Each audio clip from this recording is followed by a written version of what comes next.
கிறிஸ்துவுக்குள் அன்பான சகோதர சகோதரிகளுக்கு ஆண்டவராகிய இயேசு கிறிஸ்துவின் நாமத்தினாலே வாழ்த்துக்கள். இன்றைய நாள் தியானத்திற்கென்று தெரிந்து கொள்ளப்பட்ட தேவ வசனம் நீதிமொழிகள் 11ஆம் அதிகாரம் 24ஆம் வசனம். வாரி இறைத்தும் விருத்தி அடைவாரும் உண்டு, அதிகமாய் பிசினித்தனம் பண்ணியும் வறுமை அடைவாரும் உண்டு.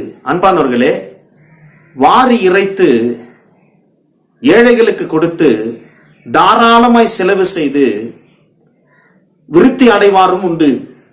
அதே போல அதிகமாய் பிசினித்தனம் பண்ணி கஞ்சத்தனம் பண்ணி அதிகமாய் சேர்த்து வச்சவங்க அந்த கஞ்சத்தனத்தை விடாம யாருக்கும் எதையும் உதவி செய்யாம இருக்கிறதுனால அவர்கள் வறுமைக்குள்ள போகிறதும் உண்டு என்று பைபிள் வசனத்தில் சொல்லப்பட்டிருக்கிறது.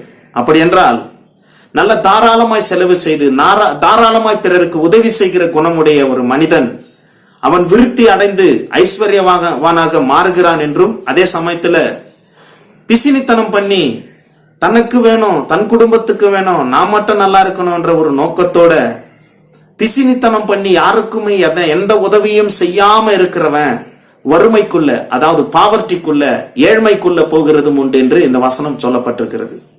ஆனால் பூலோக மக்கள் சொல்லுகிறார்கள், நிறைய மனிதர்கள், பகுத்தறிவாளர்கள் எல்லாருமே என்ன நினைக்கிறார்கள், உழைக்கிறவர்கள் எல்லாருமே என்ன நினைக்கிறார்கள், இந்த பூலோகத்தின்படி நல்லபடி சம்பாதிக்கிறவன் அதை நல்லபடி சேர்த்து வைக்கணும், பேங்க்ல சேவிங்ஸ் பண்ணி வைக்கணும், அப்பதான் எதிர்காலம் நல்லா இருக்கும்னு சொல்றாங்க. ஆனா பைபிள் சத்தியம் என்னவென்றால், நீ தேவனுடைய பரலோக ராஜ்யத்துக்கு ஏற்றபடி ஏழைகளுக்கு நீ இறங்கி தாராளமாய் நீ செலவு செய்கிறவனாய், மற்றவர்களுக்கு தாராளமாய் உதவி செய்கிறவனாய் இருந்தால் உன்னுடைய சேவிங்ஸ் பரலோகத்தில் இருக்கும் என்று சொல்லப்பட்டிருக்கிறது. இதே போல நீதிமொழிகள் 19:17 பார்க்கிறோம், ஏழைகளுக்கு இறங்குகிறவன் கர்த்தருக்கு கடன் கொடுக்கிறான் என்று. ஆமன்பானவர்களே, நாம ஏழைக்கு இறங்கும் போது நாம என்ன நினைக்கிறோம் என்றால், இதனால எனக்கு என்ன பிரயோஜனம், எனக்கு இவ்வளவு பணம் நஷ்டமாச்சேன்னு நம்ம நினைக்கலாம். ஆனா அதை வட்டி முதலுமாக கர்த்தர் நமக்கு திருப்பி கொடுக்க வல்லவராய் இருக்கிறார். ஏனென்றால் ஏழைக்கு ஒருவன் உதவி செய்யும் போது அவன் கர்த்தருக்கே கடன் கொடுக்கிறானா. நான் பார்த்த வரைக்கும் நிறைய மனிதர்கள் தாராளமாய் செலவு செய்கிறவர்களா இருப்பார்கள். அவங்க செலவு பண்ணி கொண்டே இருப்பாங்க, ஆனா அவங்க கிட்ட பணம் வந்துகிட்டே இருக்கும், அது எப்படின்னே தெரியாது. அதுதான் கர்த்தருடைய ஏற்பாடு. ஏனென்றால் தாராளமாய் பிறருக்கு கொடுக்கிறவன், உதவி செய்கிறவன் நிச்சயமாய் அவன் நல்ல ஒரு ஐஸ்வர்யவானாக வளர்கிறதற்கு அதிக வாய்ப்புகள் உண்டு என்று பார்க்கிறோம். அதே போல பிசினித்தனம் பண்ணிக்கொண்டு கஞ்சத்தனம் பண்ணிக்கொண்டு ஒரு பைசா கூட செலவு செய்யாம இருக்கிறவன் தரித்திரனாய் மாறுவான் என்று இந்த வசனத்தில் சொல்லப்பட்டிருக்கிறது. அன்பானவர்களே, ஆண்டவராகிய இயேசு கிறிஸ்து இந்த பூமியில ஊழியம் செய்த நாட்களிலே அப்போஸ்தலர் நடபடிகள் 10:38 பார்க்கிறோம், அவர் நன்மை செய்கிறவராய் சுற்றி திரிந்தார். அவரிடத்தில் இருந்த ஒரு சீசன் ஒரு பணப்பையை வைத்திருந்தான். அந்த பணப்பையில இருக்கிற பணத்தை இயேசு கிறிஸ்து ஊழியம் செய்த நாட்களிலே அந்த ஊழியத்திற்கென்று கொடுக்கப்பட்ட பணத்தை அநேக ஏழைகளுக்கு அவங்க உதவி செஞ்சாங்கன்னு பார்க்கிறோம்.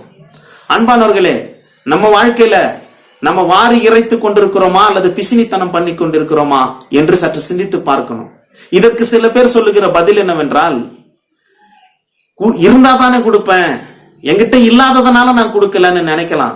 இருக்கிறத வச்சு கூட கொடுக்கலாம். அதுதான் இந்த இயேசு கிறிஸ்து சொல்லி கொடுத்தாரு. உன்னிடத்தில் இருக்கிறத நீ பகிர்ந்து கொடுன்னு தான் சொல்லி கொடுத்தாரு. நீ எங்கேயோ கடன் வாங்கி யாருக்கோ கொடுக்க தேவையில்லை.